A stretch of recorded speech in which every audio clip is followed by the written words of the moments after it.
میں نے دیکھا کہ ماں اپنے بیٹے کو آہستہ سے مارتی اور بچے کے ساتھ خود بھی رونے لگتی۔ میں نے آگے ہو کر پوچھا کہ بہن بچے کو کیوں مار رہی ہیں جبکہ آپ خود بھی روتی ہیں؟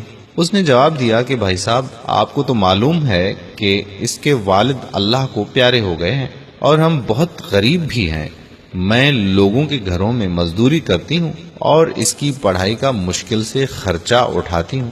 یہ کمبخت اسکول روزانہ دیر سے جاتا ہے اور روزانہ گھر دیر سے آتا ہے۔ جاتے ہوئے راستے میں کہیں کھیل کود میں لگ جاتا ہے اور پڑھائی کی طرف ذرا بھی توجہ نہیں دیتا، جس کی وجہ سے روزانہ اپنے اسکول کی وردی گندی کر لیتا ہے۔ میں نے بچے اور اس کی ماں کو تھوڑا سمجھایا اور چل دیا۔ اگلے دن صبح صبح سبزی منڈی کچھ سبزی وغیرہ لینے گیا تو اچانک میری نظر اسی 10 سالہ بچے پر پڑی جو روزانہ گھر سے مار کھاتا تھا۔ کیا دیکھتا ہوں کہ وہ بچہ منڈی میں پھر رہا ہے اور جو دکاندار اپنی دکانوں کے لیے سبزی خرید کر اپنی بوریوں میں ڈالتے تو ان سے کوئی سبزی زمین پر گر جاتی اور وہ بچہ اسے فوراً اٹھا کر اپنی جھولی میں ڈال دیتا۔ میں یہ ماجرا دیکھ کر پریشانی میں مبتلا ہو رہا تھا کہ چکر کیا ہے۔ میں اس بچے کو چوری چوری فالو کرنے لگا۔ جب اس کی جھولی سبزی سے بھر گئی تو وہ سڑک کے کنارے بیٹھ کر اونچی اونچی آوازیں لگا کر اسے بیچنے لگا۔ منہ پر مٹی، گندی وردی اور آنکھوں میں نمی کے ساتھ ایسا دکاندار زندگی میں پہلی بار دیکھ رہا تھا میں۔ دیکھتے دیکھتے اچانک ایک آدمی اپنی دکان سے اٹھا جس کی دکان کے سامنے اس بچے نے ننھی سی دکان لگائی تھی۔ اس شخص نے آتے ہی ایک زوردار پاؤں مار کر اس ننھی سی دکان کو ایک ہی جھٹکے میں ساری سڑک پر پھیلا دیا اور بازو سے پکڑ کر اس بچے کو بھی اٹھا کر دھکا دے دیا۔ ننھا دکاندار آنکھوں میں آنسو لیے دوبارہ اپنی سبزی کو اکٹھا کرنے لگا اور تھوڑی دیر بعد اپنی سبزی کسی دوسری دکان کے سامنے ڈرتے ڈرتے لگا لی۔ بھلا ہو اس شخص کا جس کی دکان کے سامنے اب اس نے اپنی ننھی دکان لگائی۔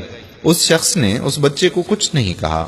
تھوڑی سی سبزی تھی، جلد ہی فروخت ہو گئی اور وہ بچہ اٹھا اور بازار میں ایک کپڑے والی دکان میں داخل ہوا اور دکاندار کو وہ پیسے دے کر دکان میں پڑا اپنا اسکول بیگ اٹھایا اور بنا کچھ کہے اسکول کی جانب چل دیا۔ میں بھی اس کے پیچھے پیچھے چل رہا تھا۔ جب وہ بچہ اسکول پہنچا تو 1 گھنٹہ دیر ہو چکی تھی، جس پر اس کے استاد نے ڈنڈے سے اسے خوب مارا۔ میں نے جلدی سے جا کر استاد کو منع کیا کہ یہ یتیم بچہ ہے، اسے مت مارو۔ استاد فرمانے لگے کہ سر، یہ روزانہ 1 گھنٹہ دیر سے آتا ہے، میں روزانہ اسے سزا دیتا ہوں کہ ڈر سے اسکول ٹائم پر آئے اور کئی بار میں اس کے گھر بھی پیغام دے چکا ہوں۔ بچہ مار کھانے کے بعد کلاس میں بیٹھ کر پڑھنے لگا۔ میں نے اس استاد سے ان کا موبائل نمبر لیا اور گھر کی طرف چل دیا۔ گھر جا کر معلوم ہوا کہ میں جو سبزی لینے گیا تھا وہ تو بھول ہی گیا ہوں۔ حسب معمول بچے نے اسکول سے گھر آ کر ماں سے ایک بار پھر مار کھائی ہوگی۔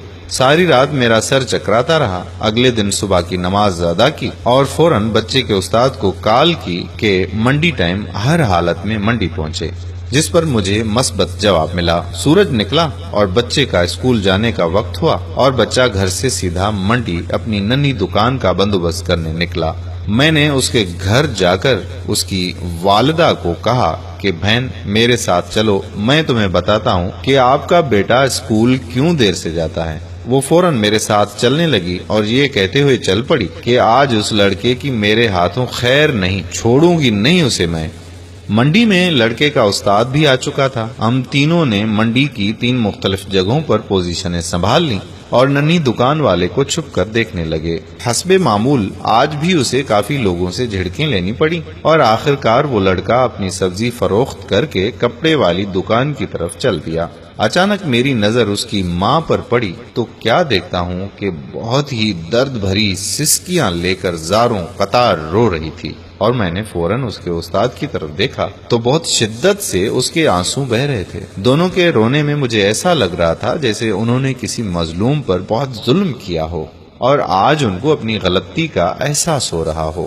اس کی ماں روتے روتے گھر چلی گئی اور استاد بھی سسکیاں لیتے ہوئے اسکول چلا گیا۔ حسب معمول بچے نے دکاندار کو پیسے دیے اور آج اس کو دکاندار نے ایک لیڈی سوٹ دیتے ہوئے کہا کہ بیٹا آج سوٹ کے سارے پیسے پورے ہو گئے ہیں، اپنا سوٹ لے لو۔ بچے نے اس سوٹ کو پکڑ کر اسکول بیگ میں رکھا اور اسکول چلا گیا۔ آج بھی 1 گھنٹہ لیٹ تھا۔ وہ سیدھا استاد کے پاس گیا اور بیگ ڈیسک پر رکھ کر مار کھانے کے لیے پوزیشن سنبھال لی اور ہاتھ آگے بڑھا دیے کہ استاد ڈنڈے سے اس کو مار لے۔ استاد کرسی سے اٹھا اور فوراً بچے کو گلے لگا کر اس قدر زور زور سے رویا کہ میں بھی دیکھ کر اپنے آنسوں پر قابو نہ رکھ سکا۔ میں نے اپنے آپ کو سنبھالا اور آگے بڑھ کر استاد کو چپ کرایا اور بچے سے پوچھا کہ یہ جو بیگ میں سوٹ ہے وہ کس کے لیے ہے؟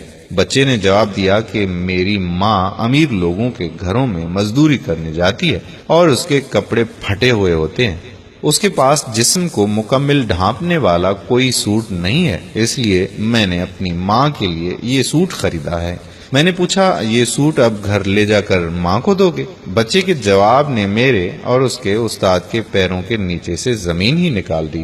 بچے نے جواب دیا کہ نہیں انکل، چھٹی کے بعد میں اسے درزی کو سلائی کے لیے دے دوں گا اور روزانہ تھوڑے تھوڑے پیسے جمع کر کے سلائی دوں گا۔ جب سلائی کے پیسے پورے ہو جائیں گے تب میں اسے اپنی ماں کو دے دوں گا۔ استاد اور میں یہ سوچ کر روتے جا رہے تھے کہ ابھی اس معصوم کو اور منڈی جانا پڑے گا اور لوگوں سے دھکے کھانے پڑیں گے اور ننھی دکان لگانی پڑے گی۔ آخر کب تک غریبوں کے بچے ننھی دکانیں لگاتے رہیں گے؟ کب تک؟ میرے پیارے بھائیوں اور بہنوں، اپنے ارد گرد کے ماحول پر نظر رکھیں۔ آپ کو اگر ایسے بچے نظر آئیں جو کہ ہر روز آتے ہیں، ان کی بھرپور مدد کیجیے۔